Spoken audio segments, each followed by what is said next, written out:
Hi guys, welcome back to the kitchen. It is springtime and it is almost Easter, so I decided we're gonna be doing this fondant bunny cake. So let's get started.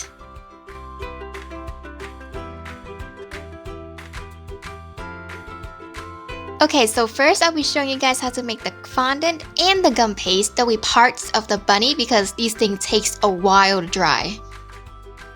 So first what you want to do is roll out your gum paste, your white gum paste. You want to make sure that you're using gum paste and not fondant for this process, because right here we're cutting out our bunny ears. I will link the template to the bunny ears in the description box down below, and you can print them out and just cut out the ear shape and just line it up with your gum paste and cut them out. The reason you want to use gum paste is because when gum paste dries, it can stand up right, and that's what you want, because you're going to be inserting the gum paste into your cake. You want it to stand up right because this is the ears.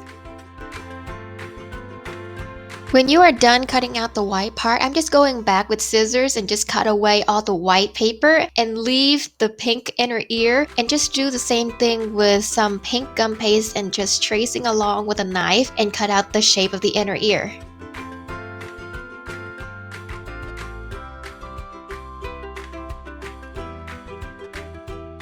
You can use some water to apply the gum paste on top of each other. Make sure that the two ears are aligned and are equal in sizes. I'm going to insert a gum paste stem into the bunny ears. These are majority used in flower decorating gum paste, but I'm just going to insert them here so when I put them into my cake, they have some stability. Here I folded the tip of my left bunny ear, and you can use like a piece of tissue under it for support. For the bunny paws and nose, I'm going to be using pink and white fondant. For my paw, I'm just going to roll the white fondant into a ball and then flatten it out with my palm. And I'm going back in to push in the two sides so that the top part looks a bit wider than the bottom part. And then later going back in with my knife, the back of my knife, I'm going to make a V shape, and you want to go back with this fondant tool so that the V shape looks less sharp and a bit more indented. Now with the pink fondant, I'm gonna roll it out, and here I'm using the back of my piping tip for the circle cutter of the paw, because I couldn't find any circle cutter that size. And I also have a mini circle cutter that I'm gonna be using for the front of the paw. So I'm just gonna cut one of the big one and three of the small one.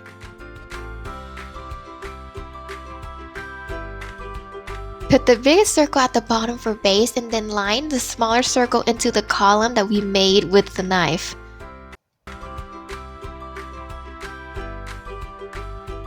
For the nose, I'll be rolling out my white fondant into almost like a log, and then I'm just gonna flatten it out and bend it kind of downwards a little bit to make kind of like a small arc. It's kind of like a oval that's been bent a little bit, and then I'm gonna push in the sides to make kind of like a pentagon. So you want that small little arc. It's kind of sharp at the top, and then the sides being pushed in, and then the bottom is kind of flat, and that resembles to me kind of like a pentagon. Going in with the back of my knife, I'm going to make like a line right in the middle. Not a full line, about 3/4 of a line. And then going with my fondant tool again to just make it less sharp looking and more realistic.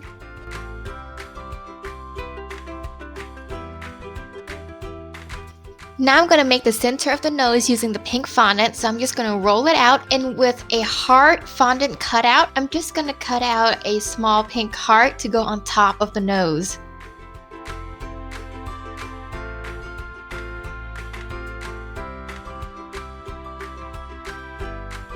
You can apply it using some water as adhesive, but the fondant was pretty warm and soft enough when I was working with it, so it just sticks on right away.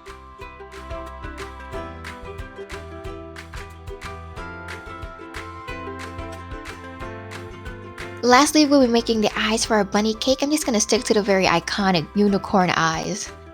With some black fondant, roll it out into like a small log and make sure that both of your eyes are the same length, and fold the front tip of it into like a downward arc and the back tip into like a wave shape. Make sure that both your eyes are lined up. Alright, moving on to the cake, I'll be showing you guys how to make a Funfetti vanilla cake because it's spring and why not? The first thing you want to do is cream together your butter and sugar. Make sure they are room temperature butter because you don't want to work with a hard cold butter.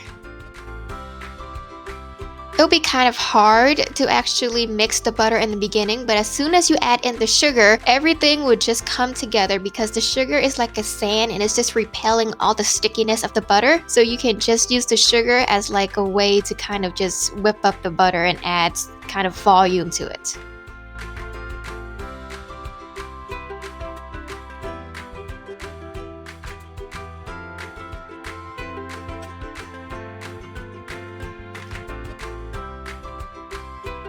When your sugar and butter has come together, it is time for you to add in your egg whites and your vanilla extract.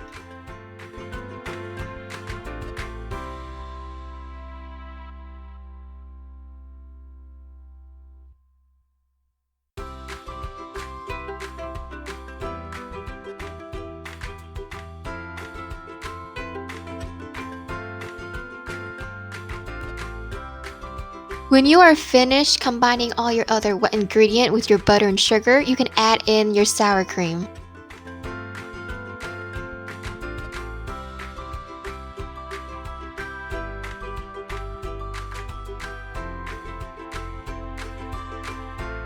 At this point, you should have your milk and your dry ingredients left. What you're gonna do now is just sieve in your dry ingredients. This process just helps get rid of all the lumps in your flour and your other dry mixture.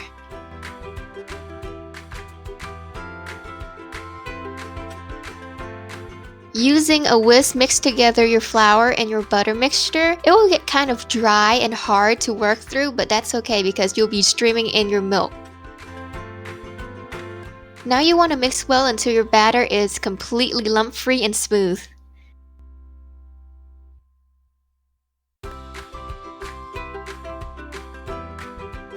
When your batter is thoroughly mixed, you can add in your confetti sprinkle. My confetti sprinkle is from like a themed spring pack of sprinkles, so it's like green, pink, yellow, white, and you can definitely use other colors or even make your own. You can even use non-parasol, but be aware that those things give out their colors. So I don't have any problem with it, but some people don't like it.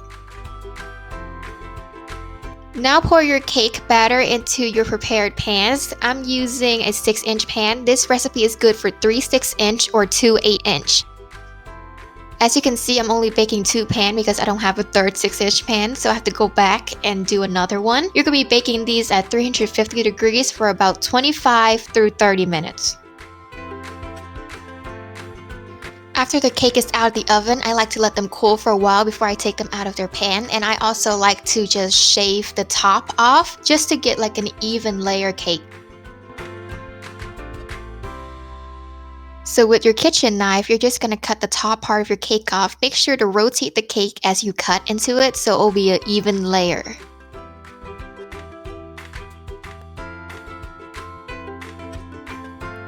Now let's move on to icing, and the icing we're making today is Swiss meringue buttercream because Italian buttercream is just too much. Okay, so first you want to have your egg whites and sugar mixed together, and over a double boiler, slowly whisking the eggs and the sugar together until all of the sugar has dissolved. You want to use medium-low heat for this process and whisk until all of your sugar has dissolved into your egg whites. And you can test it by just putting a little between your fingers and feel if there is any granule left. If there isn't, then your batter is ready. Beat your egg whites on low speed first because right now your eggs are really warmed, and what you want to do is cool them down before you add in the butter. When your egg whites have cooled down significantly, turn up the speed to medium so that meringues will start forming. Now when your egg whites have cooled down and you're ready to add in your butter, turn down the speed and add in the butters tablespoon by tablespoons. When you get through the first stick of butter, start turning up the speed and you will see that the icing will start to get kind of lumpy and deflates a little bit, and that's alright because that's what Swiss meringue buttercream does. It kind of deflates a little bit and turns a little bit lumpy, but at the end it will start coming together. I'm also putting a bit of shortening in here because I think the shortening helps withstand the room temperature better. So what you want to do is probably use 2 portions of butter and 1 portion of shortening, or you can use all butter and it will be alright, but the room temperature thing, you really do want to use shortening for it. When the icing starts coming together, I'm just going to add in my vanilla extract and continue mixing until everything is smooth and incorporated and the icing is light and airy. Once you have finished making your icing, you will separate it into 4 bowls, 4 portions. You want to leave the biggest portion white because that will be the portion for you to ice your cake, and separate the other into 3 different bowls, each about 2 dollops of spoonfuls.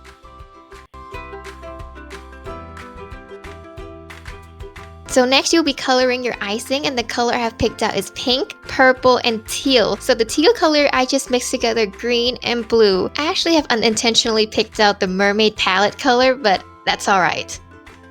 I actually want to fill my cake at the same time, so for the filling I'm just whipping up some whipped cream and sugar, and here I'm just slicing up some strawberries so I can layer with the whipped cream. But if you don't want to, you can go with totally just straight Swiss meringue buttercream.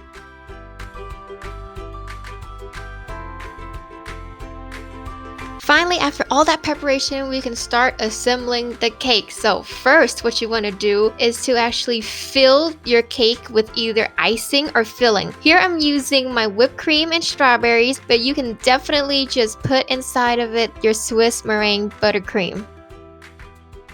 For my strawberries and cream fillings here, I'm just going to add a very nice hearty heaping of whipped cream right in the middle, and then spread it out into like a whole layer, and then add on a layer of my sliced strawberries, and then add on another layer of whipped cream so that will hold the strawberries in place. What you want to think of is when you cut into a slice of cake, that it comes out with a layer of cake and then a layer of small fillings and then another layer of cake. And that is the look that we're going for.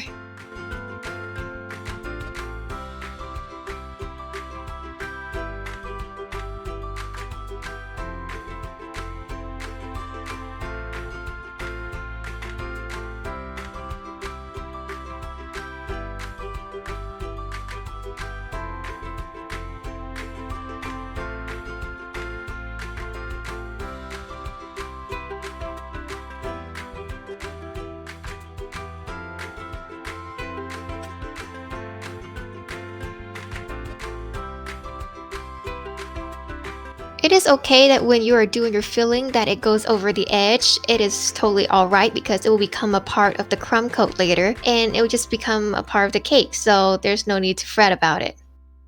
Repeat the steps with the second layer, ice it, fill it, and then after that we'll start on our crumb coat.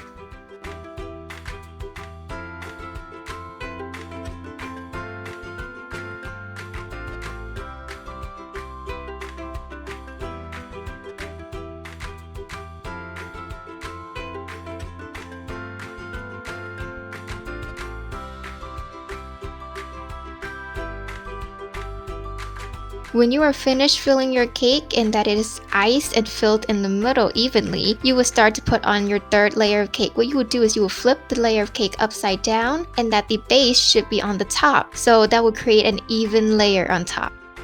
So now I will get started on doing the crumb coat of the cake. Usually I would just skip this process, just go ahead and ice the cake. But because I have a soft filling in the middle of my cake, so I want them to stay together. So now what I'm going to do is add a thin layer of icing as my crumb coat, and then put it into the freezer so it will harden and everything will get packed in place before I actually put on my final coat of icing.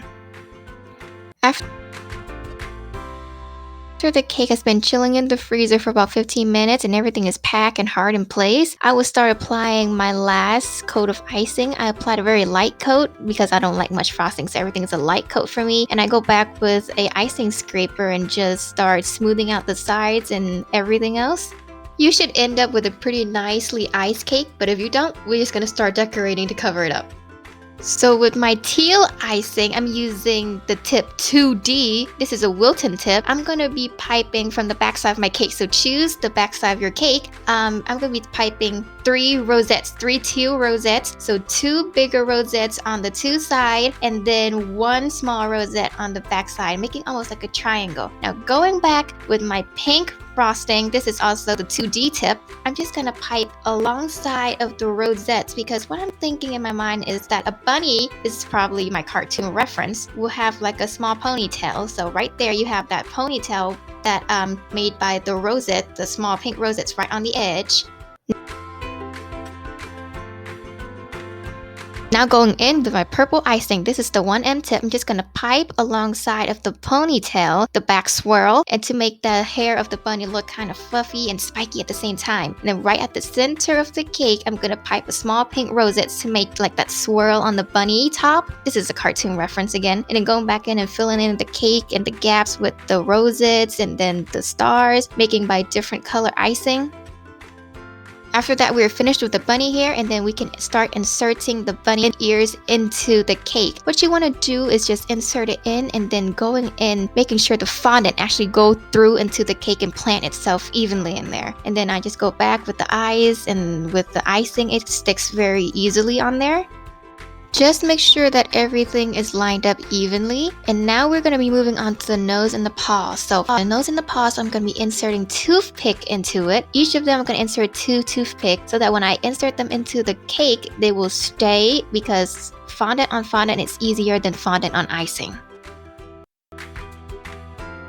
Thank you guys for watching, and that is it for our bunny fondant cake. This has been my longest video and I have enjoyed every moment of it. I hope you guys have a happy Easter, and if you guys like this video or any of my other videos, don't forget to click like below and subscribe below. Thank you so much.